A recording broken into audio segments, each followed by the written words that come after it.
हरिओम. पातंजली योगसूत्रे, योगदासांचे प्रवचन, कैवल्यपाद सूत्र क्रमांक 23. द्रष्टदृश्य उपरुक्तम चित्तम सर्वार्थम. द्रष्टा आणि दृश्य यांच्यामध्ये चित्त सर्व सार्थ साधणारे असते, सर्व सार्थ साधणारे असते.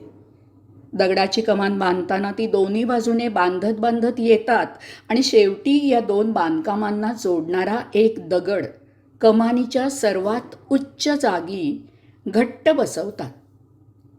या दगडाला पाचर म्हणतात. हा दगड दोन्ही बाजूच्या बांधकामाला घट्ट पकडून ठेवतो. हा दगड नसेल तर दोन्ही बाजूच्या बांधकामाला काहीच आधार मिळणार नाही, ते दोन्ही बाजूने कोसळून पडेल. कमानीच्या बांधकामात हा दगड फार महत्त्वाचा असतो.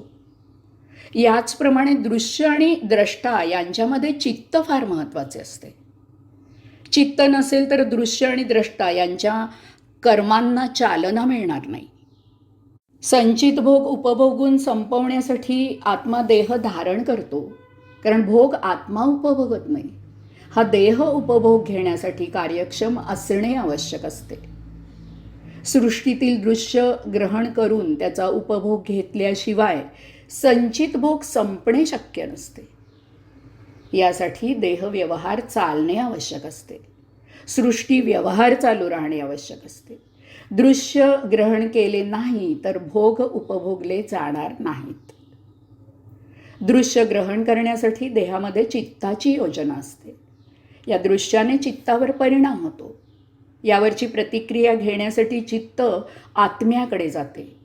हे दृश्य आणि त्याचा चित्तावर झालेला परिणाम पाहणारा आत्मा जी सत्संवेदना उत्सर्जित करतो, ती संवेदना ग्रहण करून त्याप्रमाणे आचरण करणे आवश्यक असते.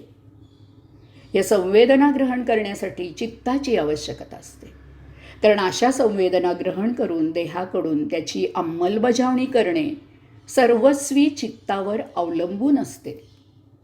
कारण नेमक्या याच ठिकाणी चित्त एकतर देहसुखाच्या आहारी जाऊन इंद्रियांना अपेक्षित कार्य करण्यास बुद्धीला आदेश देते, किंवा आत्म्याकडून मिळणाऱ्या सत्संवेदनांना अपेक्षित कार्य करण्यास बुद्धीला प्रवृत्त करते.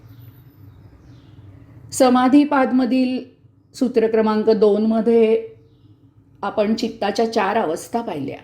जड चित्त म्हणजे जड मन अंतर्मनात प्रवृत्त व्हायला पाहिजे. अंतर्मन सूक्ष्म मनात प्रवृत्त व्हायला पाहिजे. सूक्ष्म मन अमन अवस्थेत प्रवृत्त व्हायला पाहिजे. चित्ताच्या या अवस्थांवरच कैवल्य प्राप्ती अवलंबून असते. अशा प्रकारे दृश्य आणि द्रष्टा या दोन्ही ठिकाणी चित्ताची फार महत्त्वाची भूमिका असते. म्हणूनच त्याला सर्वार्थम असं म्हटलं आहे. याला जोडून पुढचं सूत्र क्रमांक 24. तदसंख्येय वासनाभी चित्रमपी परार्थ संहत्य कारित्वात. चित्त अनेक वासनामय गोष्टींनी चितारलेले असते. यास्तव चित्तात पर अर्थ दृढ झाला पाहिजे. अनेक दृश्य गोष्टींचा चित्ताशी संबंध येतो. अशा असंख्य गोष्टींचा चित्तावर परिणाम होतो. या परिणामातून चित्तामध्ये अमोज वासना रंगवल्या चितारल्या जातात. या वासना उपभोगून देहाला इंद्रियांना सुख मिळते. वास्तविक संचित भोग उपभोगून ते नष्ट करून चित्ताने देहाला इंद्रियांना आत्म्याच्या सेवेला जुंपून सत्कारणी लावायला पाहिजे. परम आत्म्याचा साक्षात्कार करून आपला जीवनोद्धार करून घ्यायला पाहिजे. परंतु तसे होत नाही. देह इंद्रिये भोगांना लालसावतात. संपून नष्ट करायचे भोग पुन्हा उपभोगले जातात. यामुळे नवीन भोग निर्माण होतात. चित्तही त्यात रमते. हे दुष्टचक्र चालू राहते. आत्मा भोगांनी झाकोळलेलाच राहतो. जन्ममरणाचे फेरे चालूच राहतात. याचं कारण चित्त संहत्य कारित्वात परार्थ आहे ही जाणीव नसते. चित्तामध्ये अनेक गोष्टी, असंख्य विषय एकत्र आलेले असतात. चित्त त्याने परिणामित होते. या असंख्य गोष्टींचा व्यवहार चित्तात होतो. चित्त दृश्य आणि द्रष्टा यांना जोडणारे असते. त्यामुळे हे सर्व त्या आत्म्याने, आत्म्याकरता, आत्म्यासाठी आहे ही जाणीव चित्तामध्ये सतत राहावी लागते. हे सर्व पर आहे, त्या आत्म्याचं आहे. देह आत्म्याने स्वतः करता संचित भोग भोगून संपवण्याकरता निर्माण केलेला आहे. नवीन भोग उपभोगून भोगात भर घालण्याकरता नव्हे. हा पर अर्थ चित्तामध्ये कायम ठसवला गेला पाहिजे. घर बांधणारा व्यावसायिक घर बांधायला योग्य असे सामान जमवतो, घर बांधतो. हे सर्व तो दुसऱ्यासाठी करतो. चित्ताची भूमिका अशीच असायला पाहिजे.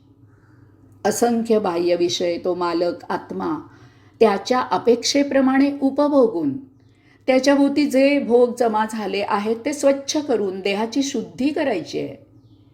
चित्तामध्ये सतत जाणीव असायला पाहिजे की चित्त बाहेरील दृश्य आणि ते पाहणारा द्रष्टा यामधील केवळ दुवा आहे. ते दृश्य, बाह्य विषय, त्या विषयांचे भोग त्या द्रष्ट्याकरता, आत्म्याकरता आहेत. योग्याला हा परअर्थ उमजलेला असतो.